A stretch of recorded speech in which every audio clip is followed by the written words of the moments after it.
Good evening, Stonehill fans, and welcome to Week 4 of Skyhawk Update. I'm Craig Riotto, joined alongside our newest addition to the anchor team here at SCSN, Colin Gray. Colin, good to have you with us. Glad to be here, Craig. The new month is officially here, but Stonehill teams still had business to attend to in the final week of September. Colin, take it away. That's right, Craig. Today we look at volleyball, football, field hockey, and other sports as Stonehill strives to close out the month on a high note. We begin with volleyball. The Skyhawks hit a rough patch 2 weeks ago, dropping back-to-back conference games. They had a shot at redemption, though, with 3 contests this past week. We pick it up at Game 1 at home against defending regional champs Bridgeport University. Stonehill in black for this contest, Bridgeport wearing the purple uniforms, and Stonehill is going to get a little offense going early here in the first set. Iverson sets it, and Megan Lee rips one from the right side.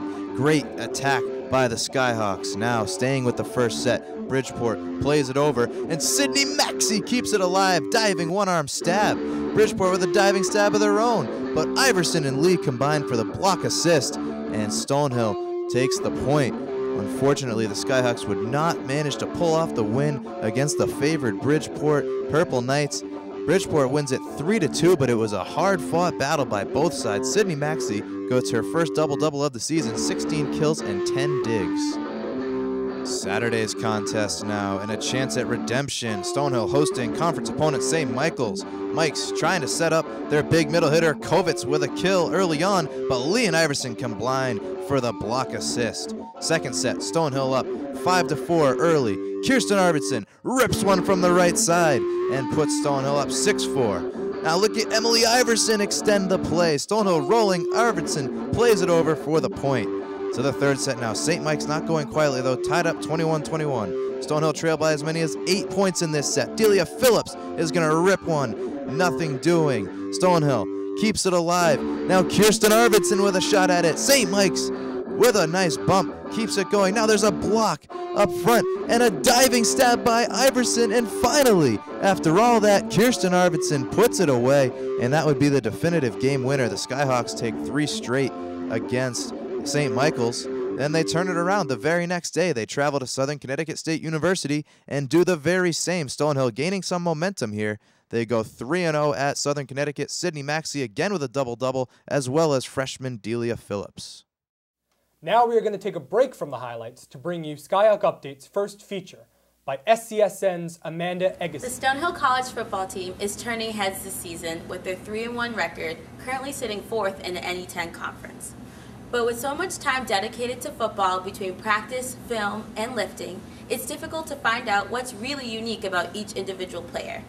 I had the opportunity to sit down with 2 players to find out what's their passion outside of football. Let's take a look.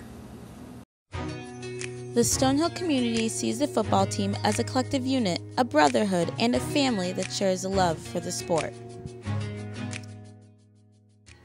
But the real question is, what are these players like individually? I'm the darker brother. They send me to eat in the kitchen when the company comes.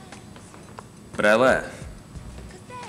And I eat well, and I grow strong. Junior running back number 44, Justin Willis, is an outgoing individual who has always loved to entertain on and off the field. Improvisation class was, it definitely had, it put me on that path. It made me actually want to, pursue a career in acting. I didn't know what I was going to get from the class, but I realized, and I thought it was going to be a breeze, but it was one of the harder classes that I've taken. I'm more than just a football player. Senior safety number 3, Micky Miela's devotion to God is evident on and off the field. The Bible study started off my freshman year. It's one of the reasons why I play football is just to bring glory to God. The hard work that we put in and all the little amount of time that we have to do everything that we need to do throughout the day, it just kind of gives us an hour of peace every week. I'm more than just a football player. Hopefully now you feel a little bit more connected to the Stonehill College football players and see that they are students like me and you.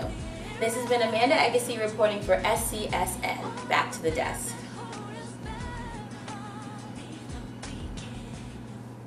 Great job, Amanda. Justin and Micky are great guys, and they really do a lot outside of football, Craig. Yeah, they sure do. Outstanding young men here at Stonehill. They're very involved on campus and definitely bound for success both on and off the field. Sorry. So talking about that Stonehill football team, let's see how they did last week. Stonehill football was sky high after their emotional 26-24 win over Assumption. They took their 3-0 Northeast 10 record into enemy territory on Friday night, hoping for the first 4-0 conference start in program history. Their opponent, who more fitting than the biggest rival, the Bentley Falcons.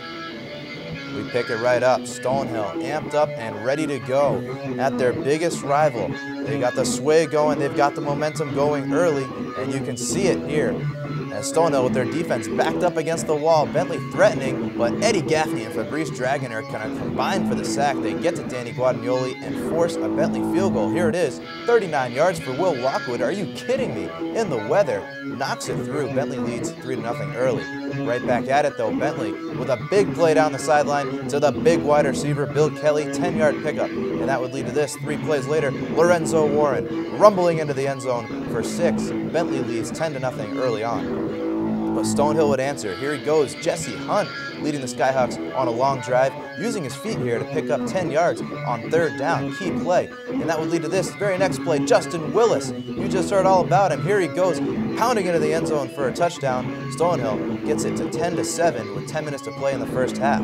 Still in the second quarter, Stonehill turned it over deep, but here he goes, Micky Miela. They are making big plays that time, coming up with the interception, stopping the Bentley drive. Stonehill gave the ball right back to the Falcons though, but here's another turnover first. Jack Pizzotti coughs it up, and Stonehill recovers. That's the rest of the highlights we have for you. Unfortunately, Bentley would go on to win this one by a final score of 17-7. Logan Meyer only went 10 of 29, 137 yards, no touchdowns. 5 fumbles though in this one, 3 of them lost. Clearly those wet, rainy conditions got to the Skyhawks. Bentley executed a little bit better in that one. We go back to Stonehill College and W.B. Mason Stadium. Field hockey hosting number 6 ranked Merrimack College. Pick it up in the second half. Game tied at 2. Stonehill misses a great scoring opportunity there off the post. Now the game tied at 3. Penalty corner saved by Elizabeth Genovese of Stonehill, but another penalty corner coming for Mac. 3-3. One-timer goal. It's going to be cleaned up by Belker in front of the net. That would be the game winner. You can see the excitement. A huge conference win for Merrimack. Stonehill drops another one. They fall to 5-6 overall, 1-2 in the ever-important conference play, but they grounded out against a tough opponent, and that is encouraging to see. Women's soccer was red hot to open the season, winning their first 3 games and putting up 8 goals in the process. They have since slowed from that pace, going 0-2 and 3 in their last 5 games. Last Wednesday, the Skyhawks dropped a 1-0 contest at home against Southern New Hampshire. From there, Stonehill traveled to American International College for a clash against the Yellow Jackets. As you can see in the Stonehill versus AIC game, it tied at the end with 0-0.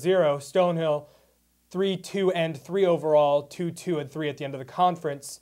AIC 5-2 overall and 4-1-2 at the end of the conference. Again, you could see that AIC shot 25 shots compared to Stonehill's 9, and they also had 8 corner kicks compared to Stonehill's 1.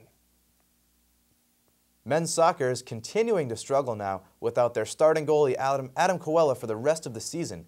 The Skyhawks dropped 2 more contests last week. The first one, a 5-1 loss at Assumption. The second, a tough 2-0 decision at St. Michael's. Let me take a look at the box score here. As you can see, Stonehill held tough. It was 0-0 after the first half, but they gave up that first goal 61 minutes into the game, and then St. Michael's, adding a little insurance in the 88th minute, pounds it through. Stonehill drops another one that puts them at 1-8-1 overall, 0-7 in conference play. This team needs to start figuring out how to right the ship, and they need to do it fast. That's it for this week's edition of Skyhawk Update. You can find us here every week on Channel 9 or online at Skyhawk Update on YouTube. Also, follow us on Twitter at Skyhawk Update. Again, that's at Skyhawk Update. From everyone here at SCSN, have a good week, Stonehill community, and go Skyhawks! Go Skyhawks!